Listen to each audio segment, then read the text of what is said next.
மாயா வினோத பரதேசி. எழுதியவர் வடுவூர் கே. துரைசாமி ஐயங்கார். பாகம் 2. அதிகாரம் 12. ஏட்டு சுரைக்காய் கரிக்கான விந்தை. பகுதி 1. இனி நாம் மனோன்மணியம்மாளினது நிலைமையை ஆராய்வோம். சனிக்கிழமை அன்று தமது பங்களாவிற்கு வந்திருந்த கொடிமுல்லை அம்மாளும் அவளது புருஷனும் உண்மையில் வேலாயுதம் பிள்ளையின் மைத்துனியும் அவளது புருஷனும் அல்லர் என்றும் அவர்கள் இருவரும் வேலாயுதம் பிள்ளையின் விரோதிகளை சேர்ந்தவர்கள் என்றும் மனோன்மணியம்மாள் நிச்சயித்துக் கொண்டாள். ஆனாலும் கொடிமுல்லையம்மாள் கூறிய சொற்கள் யாவும் பசுமரத்தாணி போல மனோன்மணியம்மாளது மனத்தில் சுருக்கென்று பாய்ந்து அவளது செவிகளை விட்டு அகலாமல் ஒலித்து கொண்டே இருந்தன. கொடிமுல்லையம்மாள் இங்கிலீஷ் பாஷையும் புது நாகரிகமும் அறியாத பட்டிக்காட்டு மனுஷி என்ற எண்ணம் மனோன்மணியம்மாளின் மனத்தில் உறுதியாக ஏற்பட்டு போனது. ஆனாலும் அவள் நிறமும் கூர்மையான அறிவும் வியவகார ஞானமும் உள்ளவள் என்ற நினைவும் புது நாகரிக செய்கைகளை கண்டித்து அவள் நிறமும் சாதுரியமாகவே பேசினாள் என்ற நினைவும் தானாகவே மனோன்மணியம்மாளினது மனத்தில் தோன்றி மறைந்து கொண்டே இருந்தன. ஸ்திரீகள் நாற்காலியில் உட்காருவதை பற்றியும் ஒருவரை ஒருவர் காணும்போது வெற்றிலை பாக்கு, மஞ்சள், குங்குமம் முதலியவற்றை கொண்டு போய் கொடுப்பதை பற்றியும் அவைகளை உபயோகிப்பதை பற்றியும் ஸ்திரீகள் வெள்ளை ஆடை உடுத்துவதை பற்றியும் அந்நிய நாட்டு பிஸ்கோத்து முதலியவற்றை உண்பதை பற்றியும் எச்சில் கையை துணியால் துடைத்து கொண்டதை பற்றியும் கொடிமுல்லையம்மாள் குத்தி காட்டிய சொற்களையெல்லாம் மனோன்மணியம்மாள் அவ்வளவாக பொருட்படுத்தாமலும் பாராட்டாமலும் அலட்சியமாக விட்டுவிட்டாள். ஆனாலும் மன்னார்குடியார் சுத்த கர்நாடக மனிதர்கள் என்றும் தனது இங்கிலீஷ் படிப்பையும் தனது நடையுடை பாவனைகளையும் அவர்கள் வெறுப்பார்களே அன்றி விரும்பார்கள் என்றும் தனக்கு கணவனாக வரிக்கப்பட்டுள்ள கந்தசாமியும் அதே மனப்போக்குடையவன் என்றும் தான் அவனை மணந்து கொண்ட பிறகு தனது BA பட்டம் எப்படி உபயோகப்பட போகிறதென்றும் கொடிமுல்லையம்மாள் கூறிய சொற்கள் கூர்மையான ஈட்டிகள் போல மனோன்மணியம்மாளது மனத்தில் தைத்து பலவித சந்தேகங்களையும் ஓயாத கவலையையும் மனவேதனையையும் உண்டாக்கி கொண்டே இருந்தன. மன்னார்குடியாருக்கு கெடுதல் செய்ய வேண்டும் என்ற கருத்தோடு அவர்களது பகைவரை சேர்ந்த மனிதர்கள் வந்து தன் மனதை கலைக்க முயன்றார்கள் என்று அவள் நிச்சயமாக எண்ணினாள். ஆனாலும் அவர்களது பழக்க வழக்கங்களை பற்றியும் கர்நாடகமான மனப்போக்கை பற்றியும் கொடிமுல்லையம்மாள் கூறிய விவரங்கள் அநேகமாய் உண்மையாக இருக்க வேண்டும் என்ற நினைவே மும்முரமாய் அவளது மனத்தில் எழுந்து எழுந்து வதைக்க தொடங்கியது. மனோன்மணியம்மாள் 2 வருஷ காலத்திற்கு முன் மன்னார்குடியில் இருந்த காலத்தில் வேலாயுதம் பிள்ளை வீட்டார் எவரையும் மனோன்மணியம்மாள் பார்த்தவளும் அன்று, அவர்களை பற்றி எவ்வித தகவலும் தெரிந்து கொண்டவளும் அன்று. ஆனால் அவளது தந்தையான பட்டாபிராம பிள்ளை தமது புதல்விக்கு வயது வந்துவிட்டதை கருதி அவளை தக்க ஒரு இடத்தில் வாழ்க்கைப்படுத்த வேண்டும் என்ற எண்ணமும் கவலையும் கொண்டு தமது பழைய நண்பரும் பரோபகாரியுமான திகம்பர சாமியாருக்கு அவ்விஷயத்தை பற்றி எழுதி அவருக்கு தெரிந்த நல்ல இடம் ஏதாவது இருந்தால் தெரிவிக்க வேண்டும் என்று கேட்டுக்கொண்டிருந்தார். திகம்பர சாமியாரும் பெண்ணை பார்த்ததில்லை. ஆனாலும் அவளது குணாதிசயங்களை அறியவில்லை.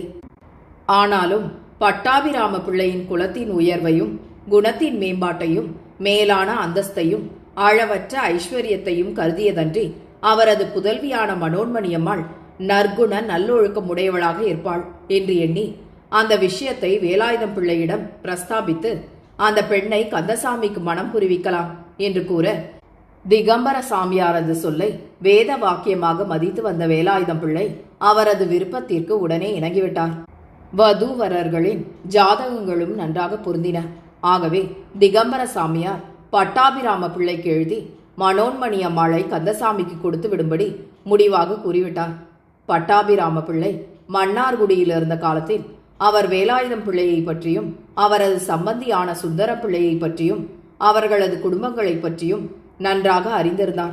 ஆதலால் அவர்களது சம்பந்தம் தனக்கு வாய்க்கப் போவது தாமும் தமது முன்னோரும் பூர்வ ஜென்மங்களில் செய்த பூஜா பலனே என்று எண்ணி அந்த ஏற்பாட்டை அவரும் உடனே ஏற்றுக்கொண்டு நிச்சயதார்த்தத்திற்கு நாள் குறித்து எழுதிவிட்டார். அதன் பிறகு அவர் கோமலேஸ்வரன் பேட்டைக்கு போய் கந்தசாமியை 2 முறை பார்த்து அவனது ஒப்பற்ற அழகையும் குணசிறப்பையும் கண்டு மிகுந்த களிப்படைந்து திரும்பி வந்து அந்த விஷயத்தை மனோன்மணியம்மாளிடம் தெரிவித்தார். அதுவும் அன்றி வேலாயுதம் பிள்ளையும் அவரது குடும்பத்தாரும் பழைய ஆசார ஒழுக்கங்களை விடாமல் சன்மார்க்கத்தில் ஒழுகுகிறவர்கள் என்பதையும் அவர் மனோன்மணியம்மாளிடம் ஒருவாறு தெரிவித்து வைத்திருந்தார். அந்த மடந்தையோ இங்கிலீஷ் படிப்பில் பெரிய பட்டமும் புகழும் பெற வேண்டும் என்ற ஆசையும், மற்ற ஸ்திரீகளைப் போல அடிமை போல் இல்லாமல் தக்க யோக்கியதையோடு தனது புருஷனுக்கு சமதையாக இருக்கும் நிலைமையை அடைய வேண்டும் என்ற மனப்போக்கும் உடையவளாயிருந்தாள் என்று முன்னரே சொல்லப்பட்டதல்லவா? அதுவுமன்றி அவள் மென்மேலும் இங்கிலீஷ் பாஷையை கற்று கரை காணா ஆவல் கொண்டு அந்த வேட்கைக்கே அடிமையாயிருந்து வந்தாளன்றி தான் கல்யாணம் செய்து கொள்ள வேண்டும் என்ற நினைவை கொள்ளவில்லை என்பதும், ஆனால் அவள் தனது தந்தை வற்புறுத்தியதை தடுக்க மாட்டாதவளாய் அந்த கல்யாண ஏற்பாட்டிற்கு இணங்கினாள் என்பதும் முன்னரே கூறப்பட்ட விஷயங்கள். கந்தசாமியை பற்றியும் அவனது குடும்பத்தாரை பற்றியும் பட்டாபிராம பிள்ளை அபாரமாக புகழ்ந்ததை கேட்டு கேட்டு அவள் அதிக ஆட்சேபனை எதையும் சொல்லாமல் அந்த கல்யாணத்திற்கு இசைந்தாளே அன்றி தனது புருஷனை பார்க்க வேண்டும் என்ற வேட்கையை கொண்டவள் அன்று. அவனது குடும்பத்தாருக்கும் தனக்கும் எவ்விதமான பாந்தவியம் ஏற்பட போகிறது என்பதை பற்றியாவது அவள் சொப்பனத்திலும் நினைத்தவள் அன்று. தானும் தனது புருஷனும் வெள்ளைக்காரருள் கணவனும் மனைவியும் இருப்பது போல சம யோக்கியதை, சம மரியாதை முதலியவற்றோடு கண்ணியமாகவும் கம்பீரமாகவும் இருக்கப் போவதாக அவள் எண்ணிக்கொண்டிருந்தாள். அந்த மனநிலைமையில் கொடிமுல்லையம்மாள் வந்து கூறிய வரலாறு மனோன்மணி அம்மாளின் மனத்தை கலக்கிவிட்டது. வேலாயுதம் பிள்ளையின் வீட்டில் தான் வாழ்க்கைப்பட்டால் அவ்விடத்தில் தனது கண்ணியமும் அந்தஸ்தும் நிலைக்காதென்ற எண்ணம் அப்போதே அவளது மனத்தில் தோன்றி வதைக்க ஆரம்பித்தது. கந்தசாமியின் இடத்தில் அவளுக்கு அதிக மனப்பற்று ஏற்படாது இருந்தமையால் வெகு சுலபத்தில் அவனும் அவளுக்கு கசந்து போய்விட்டான். தனது தந்தை அதே இடத்தில் தன்னை கட்டி கொடுக்க வேண்டும் என்ற ஒரே பிடிவாதமான விருப்பம் கொண்டிருந்தாலும் தான் எப்படியாவது முயன்று அந்த மனம் நடவாவிதம் தடுத்துவிட வேண்டும் என்ற தீர்மானத்தை கொண்டு இரவு பகல் அதே கவலையால் உழப்பப்பட்டவளாய் தனது ஊன் உறக்கங்களையெல்லாம் வெறுப்பதும் தனது தந்தையின் சொற்களை அசட்டை செய்வதுமாயிருந்தாள். கொடிமுல்லையம்மாள் முதலியோர் தமது பங்களாவிற்கு வந்ததற்கு மறுநாளாகிய ஞாயிறு அன்றும் திங்கள் அன்றும் பட்டாபிராம பிள்ளை கந்தசாமியை பார்ப்பதற்காக கோமளேஸ்வரன் பேட்டைக்கு போனதும் அவன் காணப்படவில்லை என்று உணர்ந்து கலக்கமடைந்து அவனை கண்டுபிடிப்பதற்கான முயற்சிகளை செய்ததும் கோபாலசாமியின் புகைப்படத்தை கொணர்ந்து வைத்து மன்னார்குடியாருக்கு கடிதம் எழுதியதும் மனோன்மணி அம்மாளது மனத்திற்கு சம்மதியாக இருக்கவில்லை. ஆயினும் அவர் கந்தசாமிக்கே அவளை மனம் புரிவிக்க வேண்டும் என்ற மன உறுதியோடு எல்லா காரியங்களையும் நடத்தினார். ஆதலால் தனது சொல்லை அவர் கேட்க மாட்டார் என்ற எண்ணத்தினால் அவள் அவரை நேருக்கு நேர் தடுக்காமல் மௌனமாகவே இருந்து சஞ்சலம் அடைந்து வந்தாள். அவளது மனம் அவள் பரீட்சைக்கு படித்து வந்த பாடங்களில் செல்லாமல் தனது மனத்தை நிறுத்தும் விஷயத்திலேயே ஓயாமல் சென்று கொண்டிருந்ததன்றி காணாமற் போன கந்தசாமி திரும்பாமல் அப்படியே காணாமல் போய்விட வேண்டும் என்று கடவுளை வேண்டிக் கொண்டபடி அவள் தனது பொழுதை போக்கிக் கொண்டிருந்தாள். அந்த நிலைமையில் செவ்வாய்க்கிழமை மாலையில் மன்னார்குடியிலிருந்து பட்டாபிராம பிள்ளைக்கு அவசரமான ஒரு தந்தி வந்தது. வேலாயுதம் பிள்ளை முதலிய எல்லோரும் அன்றைய இரவு வண்டியிலேயே புறப்பட்டு சென்னைக்கு வருவதாக அந்த தந்தியில் எழுதப்பட்டிருந்ததை படித்த பட்டாபிராம பிள்ளை அந்த விஷயத்தை உடனே தமது புதல்விக்கு தெரிவித்து மிகுந்த அன்போடு, அம்மா, அவர்கள் நாளைய தினம் அதிகாலையில் எழும்பூர் ஸ்டேஷனில் வந்து இறங்குவார்கள். நான் போய் அவர்களை வரவேற்று சகலமான விஷயங்களையும் சவிஸ்தாரமாய் நேரில் சொல்லிவிட்டு அவர்களை தக்கபடி உபசரிப்பது அவசியம் என்று நினைக்கிறேன் என்றார். அதை கேட்ட மனோன்மணி அம்மாளினது மனத்தில் ஒருவித யோசனை தோன்றியது. வேலாயுதம் பிள்ளையும் அவரை சேர்ந்த மற்ற மனிதர்களையும் தான் நேரில் பார்த்து அவர்களது குணம், நடத்தை முதலியவற்றை கவனித்துணர்ந்து அவர்களிடம் பல குற்றங்களை கண்டுபிடித்தால் அவற்றை ஆதாரமாக வைத்துக்கொண்டு தான் தனது தந்தையிடம் வாதாடி அந்த சம்பந்தத்தை விலக்க செய்ய வேண்டும் என்ற ஓர் எண்ணம் அவளது மனத்தில் உதித்தது. ஆகவே அவள் தனது தந்தையை நோக்கி, அப்பா, அந்த கொடிமுல்லையம்மாள் சொன்ன வரலாற்றை கேட்ட முதல் இந்த மன்னார்குடியாரை நேரில் பார்க்க வேண்டும் என்றும் இவர்களுடைய குணாதிசயங்களை அறிந்து கொள்ள வேண்டும் என்றும் ஓர் அவா என் மனசிலிருந்து வருகிறதாகையால் அவர்கள் வருவது இந்த சந்தர்ப்பத்திற்கு ஏற்றதாகவே இருக்கிறது. அவர்கள் எல்லோரையும் நம்முடைய பங்களாவிற்கே அழைத்து கொண்டு வாருங்கள். அவர்கள் இங்கேயே தனியான ஒரு விடுதியில் சௌகரியமாய் இருக்கட்டும் என்றாள். அதற்கு பட்டாபிராம பிள்ளை, நானும் அப்படித்தான் எண்ணுகிறேன். ஆனால் அவர்களுக்கு சொந்தமான வீடு ஒன்று கோமளேஸ்வரன் பேட்டையில் இருக்கிறது. அது பிரம்மாண்டமான மெத்தை வீடு. கந்தசாமி இருந்து படிப்பதற்கென்றே அந்த மாளிகையை அவர்கள் வாங்கியிருக்கிறார்கள். அவர்கள் அநேகமாய் அங்கே தான் போய் இறங்குவார்கள். இருந்தாலும் நான் அவர்களை இவ்விடத்திற்கே அழைத்து பார்க்கிறேன். அவர்களுக்காக 8 மனிதர்கள் உட்கார தகுந்த மோட்டார் வண்டி ஒன்று அமர்த்தி வைக்கப் போகிறேன். அவர்கள் இங்கே வர இணங்கினால் அவசியம் அழைத்து கொண்டு வந்து விடுகிறேன் என்றார். அதை கேட்டு சிறிது நேரம் சிந்தனை செய்த மனோன்மணியம்மாள், அவர்கள் இங்கே வராமல் கோமலேஸ்வரன் பேட்டைக்கே போய்விட்டால் நான் அவர்களை பார்ப்பதற்கு சந்தர்ப்பம் கிடைக்காமல் போய்விடும். ஆகையால் நானும் நாளைய தினம் காலையில் உங்களோடு எழும்பூர் ரயில்வே ஸ்டேஷனுக்கு வருகிறேன் என்றாள். அதை கேட்ட பட்டாபிராம பிள்ளை மிகுந்த வியப்படைந்து, அம்மா, அப்படி செய்வது தவறு. நீ அவர்களுடைய வீட்டில் வாழ்க்கைப்படப் போகிற பெண். அவர்களுக்கு எதிரில் நீ அடங்கி ஒடுங்கி மறைவாக இருக்க வேண்டும். அதுதான் நம்முடைய பூர்வீகர்களின் குலாசாரம். அந்த விஷயத்திலெல்லாம் அவர்கள் நிரம்பவும் கவனிப்பாக இருக்கக்கூடியவர்கள். ஆகையால் நீ அவர்களுக்கு எதிரில் என்னோடு கூட ரயிலுக்கு வருவது அவர்களுடைய மனத்திற்கு பிடிக்காது. அவர்கள் நம்மை பற்றி இழிவான அபிப்பிராயம் கொள்வார்கள். ஆகையால் நீ வரவேண்டாம். நானே அவர்களுடைய குணாதிசயங்களை எல்லாம் நன்றாக தெரிந்து கொண்டு வந்து உன்னிடம் சொல்கிறேன். அது போதாதா என்றார். அதற்கு மனோன்மணியம்மாள், இல்லை அப்பா, எந்த விஷயத்தையும் ஒருவர் நேரில் பார்ப்பதற்கும் இன்னொருவர் சொல்ல கேட்பதற்கும் வித்தியாசம் இல்லையா? அவர்களை எப்படியாவது நான் பார்த்துத்தான் தீர வேண்டும் என்ற ஓர் ஆசை உண்டாகிறது.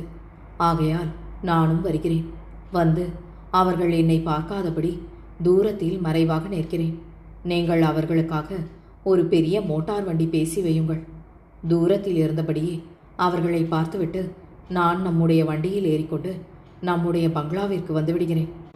அவர்கள் இங்கே வர இணங்கினாலும் அல்லது கோமலேஸ்வரன் பேட்டைக்கே போனாலும் நீங்களும் அவர்களோடு கூடவே வாடகை வண்டியில் இங்கே வந்துவிடுங்கள். அல்லது அவர்களை கோமலேஸ்வரன் பேட்டையில் கொண்டு போய் விட்டுவிட்டு வந்துவிடுங்கள் என்றாள். அதை கேட்ட பட்டாபிராம பிள்ளை சிறிது ஆழ்ந்து யோசனை செய்த பின் மனோன்மணியம்மாளின் விருப்பத்திற்கு இணங்கினார். மறுநாளாகிய புதன்கிழமை தந்தையும் புதல்வியும் அதிகாலையில் எழுந்து தம்மை நன்றாக அலங்கரித்துக் கொண்டு தமது பெட்டி வண்டியில் ஏறி எழும்பூர் ஸ்டேஷனுக்கு வந்து சேர்ந்தனர். தந்தை தமது பெரிய உத்தியோக பதவிக்கு தகுந்தபடி விலை உயர்ந்த சட்டை, நிஜார், ஜரிகை தலைப்பாகை முதலிய உடைகளை தரித்து வெள்ளைக்காரர் நாகரிகம், இந்திய நாகரிகம் ஆகிய இரண்டிலும் அதில் கொஞ்சம் இதில் கொஞ்சம் அனுசரித்து நடக்கும் பெரிய மனித தோரணையில் வந்திருந்தார். மனோன்மணியம்மாள் தனது பழக்கத்தின்படி உயர்தர இங்கிலீஷ் சோப்பினால் தனது முகத்தை பளிச்சென்று சுத்தம் செய்து கொண்டு துல்லியமான வெள்ளை மஸ்லின் புடவை, வெள்ளை சில்கிலான ஜாக்கெட்டு முதலிய ஆடைகளை தரித்து தங்க விளிம்புள்ள மூக்கு கண்ணாடி, தங்க ஒட்டியானம், வேறு 2 தங்க நகைகள் ஆகிய ஆபரணங்களை மாத்திரம் அணிந்து கொண்டு காலில் பூட்ஸ் என்ற இங்கிலீஷ் பாதரட்சையை தரித்திருந்தாள். முகத்தில் மஞ்சள் குங்குமமும் அல்லாது சாந்து திலகம் முதலிய மங்களக்குறி எதுவும் காணப்படவில்லை. ஆயினும் அவள் அவ்வாறு சுத்தமாகவும் மிதமாகவும் ஆடை ஆபரணங்கள் தரித்து ஒரே வெண்மை தோற்றமாக இருந்த காட்சி குட மல்லிகை அல்லது வெண்தாமரை முதலிய புஷ்பங்கள் மலரும் போது தோற்றுவிக்கும் அழகு, புதுமை, நிர்மலம், மிருதுத்தன்மை முதலிய குணங்களை வெளிப்படுத்தின.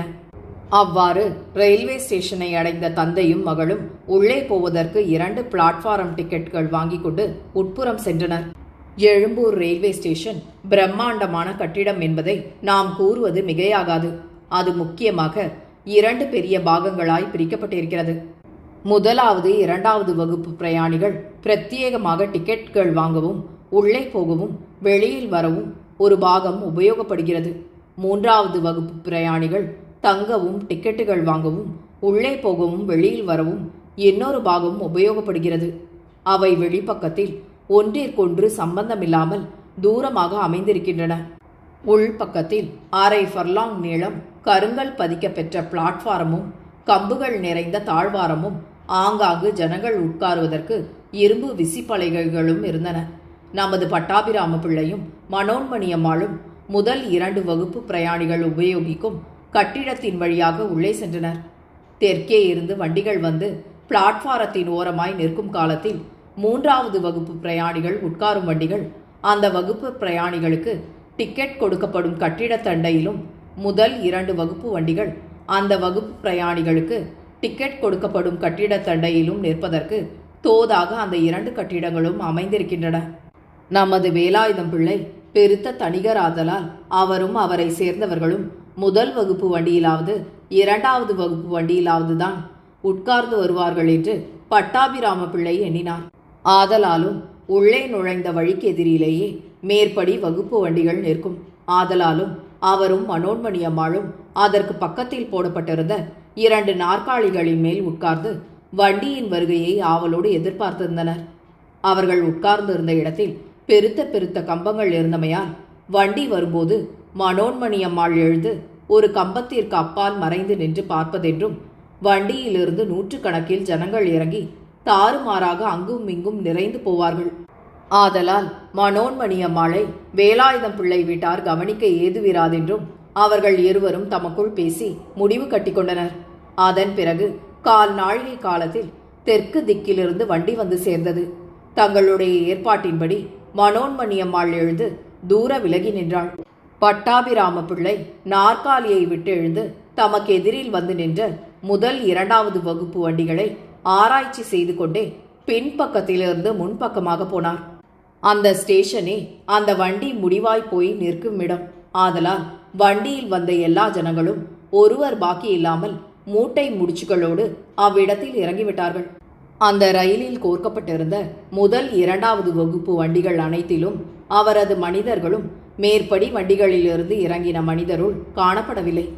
ஆகவே அவர் எண்ணம் முன்னாக சென்று 3வது வகுப்பு வண்டிகளிலிருந்து இறங்கின ஜனகும்பலை கவனித்து பார்த்து கொண்டே செல்ல, 3வது வகுப்பு வண்டி ஒன்றிலிருந்து வேலாயுதம் பிள்ளை, அவரது மனைவி கண்ணப்பா, வடிவாம்பாள், ஒரு வேலைக்காரன், ஒரு வேலைக்காரி ஆகிய 6வரும் இறங்கியது தெரிந்தது. இடுப்பில் வசீகரமாக நீர்க்காவி ஏற்றப்பட்ட துல்லியமான பட்டுக்கரை வேஷ்டி பஞ்சகச்சம், மேலே தும்பை பூவை ஒத்த உத்தரியம், விபூதி, ருத்ராட்சம் முதலிய அலங்காரங்களோடு காணப்பட்ட வேலாயுதம் பிள்ளையின் தேகம் பசும் தங்கம் போல பழுத்து மினுமினுப்பாக காணப்பட்டது.